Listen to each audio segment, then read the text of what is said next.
प्राथमिक विद्यामंदिर शाळा क्रमांक 9 रेवानगर या प्रशालेत गुढीपाडवा या नवीन वर्षानिमित्त पाटीपूजन व शाळा प्रवेश उपक्रम राबविण्यात आला।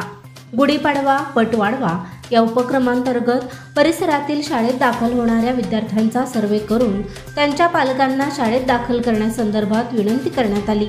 त्यानुसार सुमारे 15 ते 20 पालकांनी आपल्या मुलांची नोंदणी केली। या उपक्रमांतर्गत सरस्वती पूजन, पाटीपूजन व नवीन विद्यार्थ्यांचा सत्कार करण्यात आला। या प्रसंगी शाळा व्यवस्थापन समिती अध्यक्ष दीपाली बजरंग सुळे, सीमा पोपट बुचडे व सर्व सदस्य उपस्थित होते।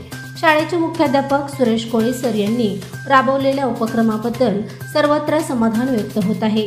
या कार्यक्रमासाठी किसन वळवी सर, शंकर कवडे सर व सुनिका पोपट बुधावले मॅडम यांनी परिश्रम घेतले। ही शाळा विटे शहरातील उपक्रमशील शाळा म्हणून ओळखली जाते। मुख्यमंत्री माझी शाळा सुंदर शाळा या स्पर्धेत या शाळेने प्रथम क्रमांक पटकावला आहे। गुणवत्तापूर्ण शाळा म्हणून या शाळेचे कौतुक होत आहे। हा व्हिडिओ तुम्हाला कसा वाटला हे आम्हाला कमेंट बॉक्समध्ये नक्की कळवा आणि अग्रणी न्यूज चॅनलला लाईक, शेअर आणि सबस्क्राईब करा। प्रशांत कांबळे, अग्रणी न्यूज, विटा।